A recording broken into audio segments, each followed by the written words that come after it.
Hi friends, welcome to my channel. ഞാൻ നീലപ്പാവ the Bluedoll. Antique look തരുന്ന ആഭരണങ്ങളാണ് ഈ പറഞ്ഞ ഓക്സിഡൈസ്ഡ് ജ്വല്ലറികൾ. പക്ഷെ ഒരു പ്രശ്നമുണ്ട്, ഒരു സമയം കഴിഞ്ഞാൽ എന്താ പറ്റുകയെന്ന് വെച്ചാൽ അതിൻ്റെ കളറൊക്കെ അങ്ങ് പോകും. അപ്പോൾ എങ്ങനെ നമുക്ക് ഈ ജ്വല്ലറിയെ ക്ലീൻ ചെയ്ത് യൂസ് ചെയ്യാം എന്ന് നമുക്ക് കാണാം. അതാണ് ഇന്നത്തെ വീഡിയോയുടെ സ്പെഷ്യാലിറ്റി. വീഡിയോ കണ്ടാലോ? ഞാനിവിടെ എൻ്റെ ഒരു പഴയ ഓക്സിഡൈസ്ഡ് ചെയിനാണ് ഉപയോഗിക്കുന്നത്. അതിൻ്റെ ചെയിൻ പോർഷൻ നിങ്ങൾക്ക് നോക്കിയാൽ അറിയാം, നന്നായി മങ്ങിപ്പോയിട്ടുണ്ട്. പലയിടത്തും ഷെയ്ഡിനൊക്കെ ഭയങ്കരമായ വ്യത്യാസം വന്നിട്ടുണ്ട്. പിന്നെ 2 കമ്മലുകൾ എടുത്തിട്ടുണ്ട്. ഒന്ന് വലിപ്പം കൂടിയതും ഒന്ന് വലിപ്പം കുറഞ്ഞതും. രണ്ടിനും ഒരു ബ്ലാക്ക് കളർ ഷെയ്ഡ് അതിലേക്ക് വീണിട്ടുണ്ട്. അപ്പം ആ കളർ നമുക്ക് എങ്ങനെ മാറ്റാമെന്ന് നമുക്ക് ജസ്റ്റ് ഒന്ന് നോക്കാം. വീട്ടിൽ ഉപയോഗിക്കാതെ വച്ചിരിക്കുന്ന ബ്രഷ് ഉണ്ടെങ്കിൽ അതെടുക്കുക. അതിനോടൊപ്പം തന്നെ നിങ്ങൾ ഡെയിലി പല്ല് തേക്കാൻ ഉപയോഗിക്കുന്ന ഏതെങ്കിലും ഒരു ടൂത്ത് പേസ്റ്റ് എടുക്കുക.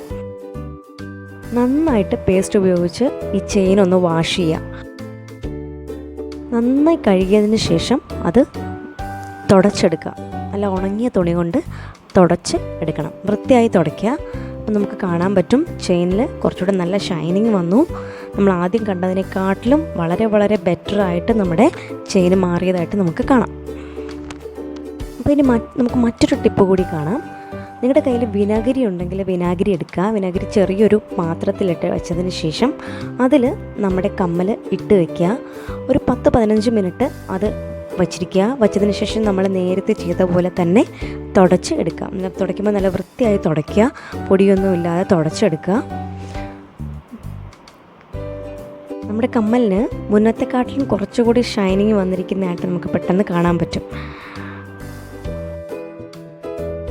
ഇപ്പം എന്ന് പറഞ്ഞു കഴിഞ്ഞാൽ നാരങ്ങ ഉണ്ടെങ്കിൽ അത് കയ്യിലെടുക്കുക.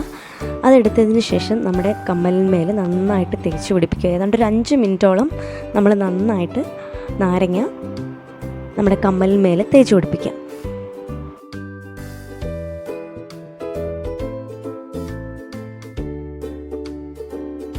അതിനുശേഷം നമ്മളൊരു ബ്രഷ് കൊണ്ട് കമ്മൽ ഒന്നുകൂടി ഒന്ന് വൃത്തിയാക്കുക. നന്നായിട്ട് തേച്ച് കഴുകി വൃത്തിയാക്കുക. എന്നിട്ട് നല്ല വെള്ളത്തിൽ കഴുകിയെടുക്കുക. ചൂടുവെള്ളം ആണെങ്കിലും അത്രയും നല്ലത്. നിങ്ങൾക്ക് ആ ഡിഫറൻസ് മനസ്സിലാവാൻ വേണ്ടിയിട്ടാണ്.